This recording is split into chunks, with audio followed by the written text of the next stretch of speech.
오늘은 부산 영도의 한국해양과학기술원 본원을 찾아왔어요. 이곳 본원에는 해양기후와 환경, 해양신산업 연구 등 지속 가능한 해양환경 관리와 자원개발을 위해 다양한 연구들이 이루어지고 있어요.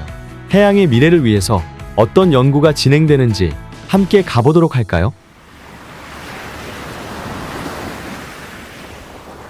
안녕하십니까. 저는 한국해양과학기술원 해양기후예측센터장 권명입니다. 해양기후예측센터는 해양 환경과 관련된 기후 요소의 장기적인 평균 상태를 진단하고 예측하는 정보를 제공하고자 2021년 해양수산부의 요청으로 설립되었습니다. 해양기후예측센터의 핵심 업무는 정기적인 해양기후 분석 정보를 발간하는 걸 통한 해양기후 진단, 분석, 상시 예측 시스템 운영을 통한 해양기후 계절 전망, 국민 체감 콘텐츠 개발 등이 있습니다. 기후위기 시대에 해양기후 진단과 예측이 중요한 이유를 설명해 주세요. 지난 2024년 지구 평균 기온은 산업혁명 대비 1.5도씨를 넘었습니다. 그리고 한편 지난 2015년에 프랑스 파리에서는 유엔 산하 195개국이 모여서 전지구 평균 기온을 1.5도씨 이하로 낮추자는 파리 기후변화 협약이 체결되었는데 이러한 수치를 지금 현재 넘은 것입니다. 빠르게 변화하고 있는 기후위기 시대에 현재의 상태를 정확히 알고 가까운 미래를 예측하는 것은 기후대응 정책을 마련하는 데 가장 기본적인 정보라고 할 수 있습니다. 기후는 대기와 지면은 물론 해양과의 상호작용의 결과로 나타나기 때문에 해양은 기후 변동을 일으키는 데 아주 중요한 역할을 합니다. 또한 기후는 인간의 활동 영역이 확대함에 따라서 인간이 주로 거주하는 육지를 넘어 해양의 기후와 감시를 예측하는 필요성이 최근 들어 크게 부각이 되었습니다. 기후위기에 따라 나타나는 문제는 어떤 것들이 있을까요? 네, 지구의 평균 기온이 상승하는 지구의 온난화에 따라 해수면 상승, 수온 상승, 극지역의 해빙 감소, 해양 산소화 등이 나타나고 있습니다. 특히 동아시아 해역에서는 해수면 상승이 역대 유례없는 기록을 경신하고 있습니다. 박사님께서는 자체 모형 개발로 해양기후 분석 및 예측성을 높이고 있다고 들었는데 어떻게 작동하는지 설명 부탁드립니다. 네, 앞서 설명드린 변수의 예측은 예측 모형을 통해서 이루어지는데 대부분의 변수에 대한 예측은 지구 시스템 모형을 통해서 이루어집니다. 지구 시스템 모형은 전지구 기후를 예측하는 예측 모형입니다. 올해 특히 센터에서 집중하고 있는 연구는 어떠한 것이 있는지 소개 부탁드립니다. 2023년도에 기후변화 감시 및 예측에 대한 법령이 시행되었습니다. 해양수산부는 이 법령에 따라서 해양 극지후 환경 및 생태계에 관한 진단 및 예측 정보를 서비스해야 합니다. 이에 따라서 저희 해양기후예측센터는 해양기후의 진단 및 예측 정보를 서비스하고 있습니다. 센터에서는 해양기후 네트워크 구축과 더불어 그 중요성을 활발하게 알리고 있다고 하는데 홍보를 위해 어떠한 활동을 하고 있나요? 네, 저희가 생산한 해양기후의 진단 및 감시 정보는 매월 웹사이트를 통해서 공개되고 있습니다. 저희는 단순히 웹사이트에 공개하는 것뿐만 아니라 국민 친화적인 카드뉴스, 홍보 영상, 웹툰 등을 제작하여 SNS 등을 포함한 다양한 플랫폼을 통해서 서비스하고 있습니다. 다음은 지구 오염의 골칫거리, 해양 쓰레기가 새로운 자원으로 재탄생되고 있다는데 그 현장을 찾아가 볼까요?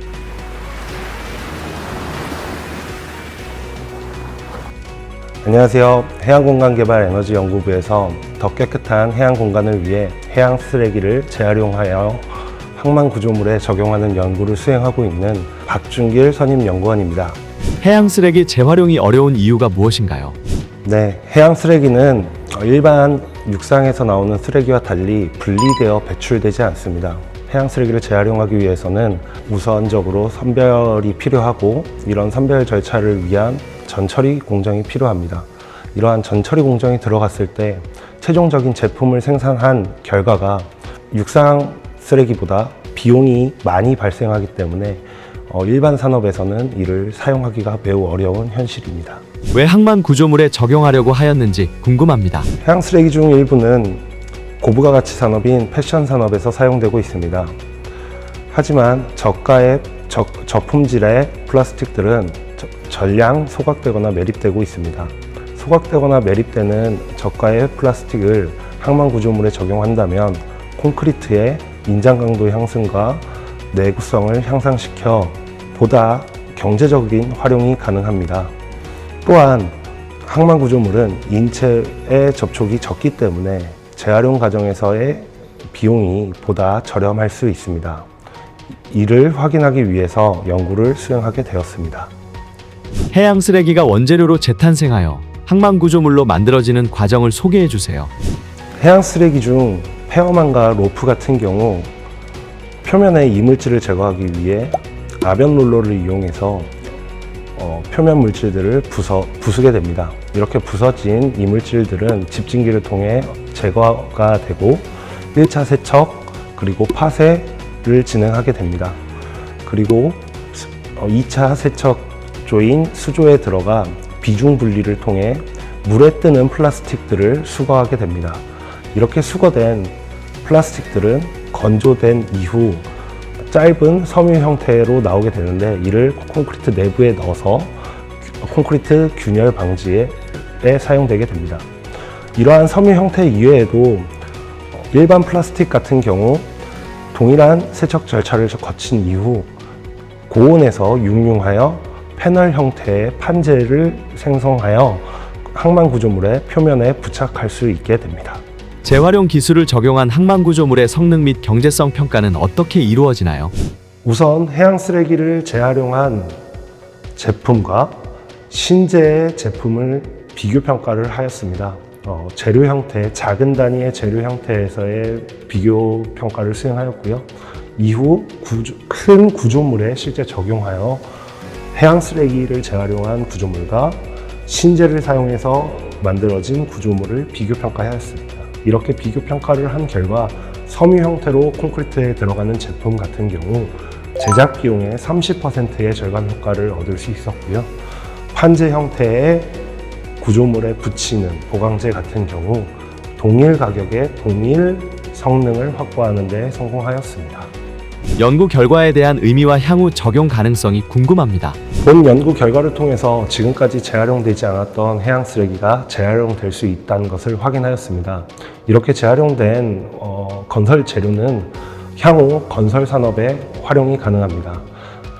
일부 제품 인증과 신기술 인증에 대한 문제는 있지만 이렇게 인증을 받게 되면 향후 더 널리 건설 산업에서 사용이 될 수 있을 거라고 확신합니다. 본 연구 결과에서 제안한 재활용 설비가 아직 실증되지 않았기 때문에 실제 산업의 직접적인 활용은 조금 더 시간이 걸릴 것으로 판단하고 있습니다. 해양 쓰레기 재활용 활성을 위한 향후 계획이 어떻게 되나요? 해양 쓰레기 재활용 산업을 앞으로 계속 진행하기 위해서는 유엔의 플라스틱 협약의 결과에 따라 조금 달라질 것 같습니다. 플라스틱 협약 안에는 아직 협약이 성사되진 않았지만 순환자원이라는 큰 테마가 있습니다. 이러한 테마에 맞춰서 우리의 연구 결과를 자원 순환할 수 있도록 추가적인 연구 수행이 필요한 시점입니다. 오늘 우리는 기후 조절자이며 지구 생명의 원천인 바다를 더 건강하게 지키기 위한 한국해양과학기술원의 다양한 활동과 연구를 살펴보았습니다. 푸른 바다가 있어 더 아름다운 지구, 앞으로도 계속될 수 있도록 우리 모두의 노력과 관심이 필요합니다.